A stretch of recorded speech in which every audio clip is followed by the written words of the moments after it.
वंदे मातरम बच्चों। आज हम कक्षा 7 विषय सामाजिक विज्ञान पाठ 5 भारत कृषि उद्योग और परिवहन भाग 2 के अंतर्गत आगे की जानकारी प्राप्त करने की कोशिश करते हैं।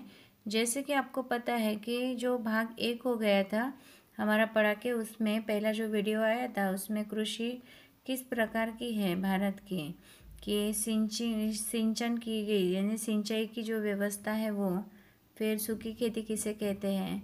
लगभग कुछ पॉइंट हमारे क्लियर हो गए थे और कौन कौन सी फसलें भारत में ली जाती है, कौन कौन से राज्य में ली जाती है। आज आगे देखते हैं कि किस प्रकार की जानकारी दी गई है।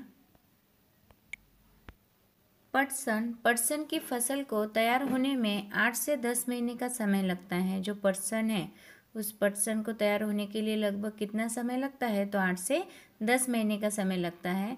पटसन को पानी में सड़ाया जाता है। ये जो पटसन है इसे पानी में सड़ाया जाता है, उसके बाद उसमें से रेशा निकलता है। जो रेशा का उत्पादन होता है तो ये पटसन द्वारा ही उत्पादित किया जाने वाला माल है। पटसन का उत्पादन ज़्यादातर पश्चिम बंगाल, असम, बिहार, ओडिशा में होता है।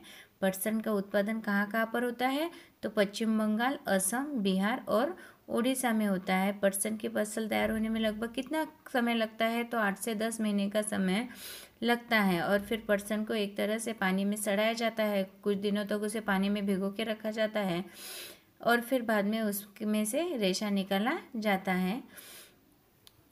आगे देखते हैं धान भारत की महत्वपूर्ण फसल है। देखिए यहाँ पे चित्र दिया है 5.3 पटसन का, तो इस प्रकार से पटसन का उत्पादन भारत में लिया जाता है। अब है धान भारत की महत्वपूर्ण फसल है। धान हमारे देश के अधिकतर लोगों का मुख्य भोजन है। देखा जाए तो धान भारत की एक महत्वपूर्ण फसल है और धान हमारे देश में अधिकतर लोगों का मुख्य भोजन है। पश्चिम बंगाल, बिहार, पंजाब, असम, मध्य प्रदेश, उड़ीसा, केरल, तमिलनाडु और गुजरात में इसका अच्छा उत्पादन होता है। अगर धान का उत्पादन कौन कौन से राज्यों में होता है ऐसा सवाल आया तो फिर कहाँ कहाँ पे होता है, तो पश्चिम बंगाल, बिहार, पंजाब, असम, मध्य प्रदेश, ओडिशा, केरल, तमिलनाडु और गुजरात में इसका अधिक उत्पादन होते हुए हमें दिखाई देता है। और आपको पता है कि धान ये हमारे भारत की एक महत्वपूर्ण फसल है, क्योंकि ज़्यादातर लोग धान का इस्तेमाल अपने मुख्य भोजन के रूप में करते हैं। आगे देखते हैं बागानी खेती। जो हमने खेती के प्रकार देखे हैं उसमें से 4 नंबर की जो है वो है बागानी खेती। जैसे कि आपको पता है कि खेती के कुछ प्रकार हमने इसके पहले भी पढ़े हैं, कि जैसे सामान्य अथवा आकाशीय खेती, फिर सूखी खेती, फिर सिंचाई द्वारा की जाने वाली खेती, और अभी ये चौथा जो प्रकार है वो है बागानी खेती। बगीचे की पद्धति से देखभाल करके होने वाली खेती बागानी खेती कही जाती है। बागानी खेती किसे कहते हैं, तो बगीचे की पद्धति से जो देखभाल करके जो होने वाली खेती होती है उसे बागानी खेती कहा जाता है। बागान खेती में ज़्यादातर चाय, कॉफ़ी, फल फलादी, नारियल आदि का समावेश होता है। देखिए बगीचे की पद्धति में यानी कि बागानी खेती में अगर देखा जाए तो कौन कौन सी फसलें ली जाती है, कौन कौन सा उत्पादन, तो चाय, कॉफ़ी, फल फलादी और नारियल आदि का समावेश होता है। अब इसमें देखते हैं, देखिए चित्र दिया है 4.5 चाय का बगीचा, तो इसमें चाय के बगीचे का एक चित्र दिया गया है और चाय के बारे में जानकारी भी दी है कि पर्वतों के ढलान पर जंगलों को साफ किया गया हो।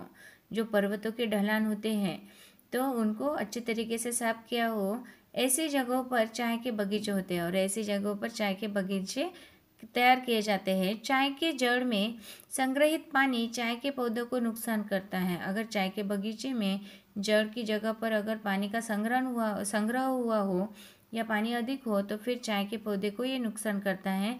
इसी कारण यह बलुई जमीन पर होता है। चाय का उत्पादन कौन सी जमीन के अंतर्गत लिया जाता है, तो बलुई नाम के जमीन पर होता है। असम में सबसे अधिक चाय का उत्पादन होता है। असम ये ऐसा राज्य है कि जिसमें चाय का उत्पादन अधिक होता है।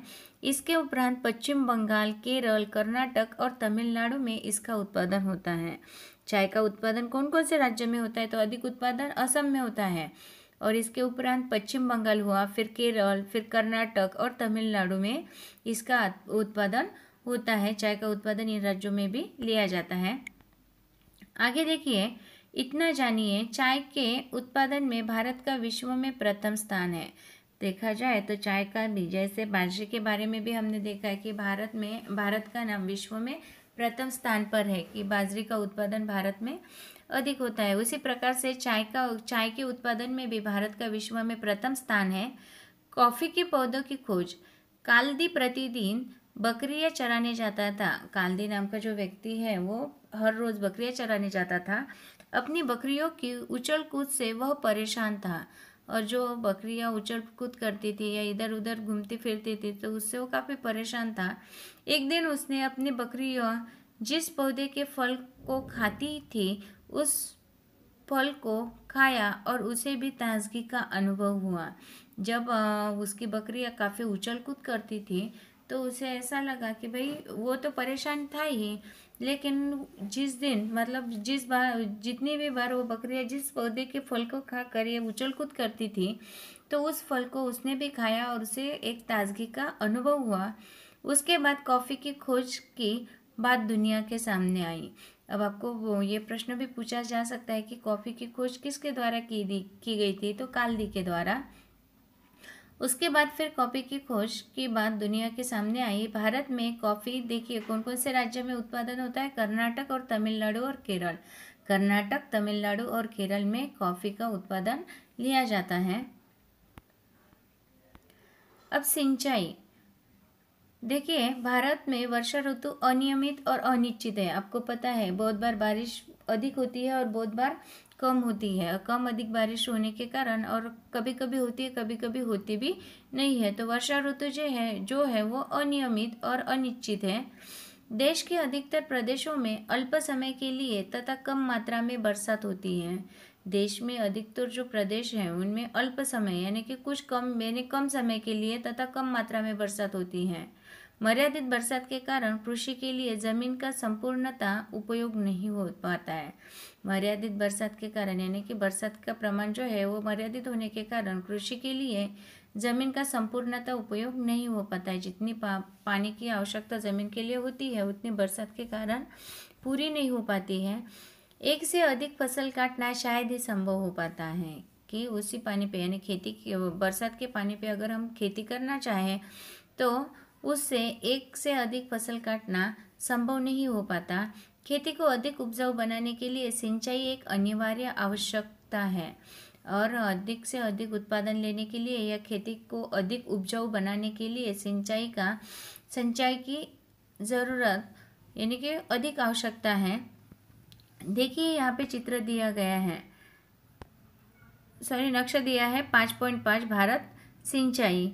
अब प्रवृत्ति भी है। भारत के नक्शे के आधार पर मुख्य नदियों पर बनाए गए बांध की सूची तैयार कीजिए। इन बांधों से क्या क्या लाभ होता है इसकी चर्चा भी कीजिए। अब यहाँ पर देखिए कि यहाँ पर आपको दिखाई दे रहा है कि एक भारत का नक्शा है और जहाँ पर ब्लू कलर की लाइन दिखती है नीले रंग की वो नदी है, और जहाँ पर लाल कलर के डॉट्स जैसा दिखाई देता है तो वो क्या है, बांध है। अब इस बांध का उपयोग किस लिए किया जाता है, देखिए जैसे महानदी पर एक बांध है हीराकुंड, फिर नर्मदा नदी पर सरदार सरोवर, फिर तापी नदी पर काकरापारा, फिर साबरमती नदी पर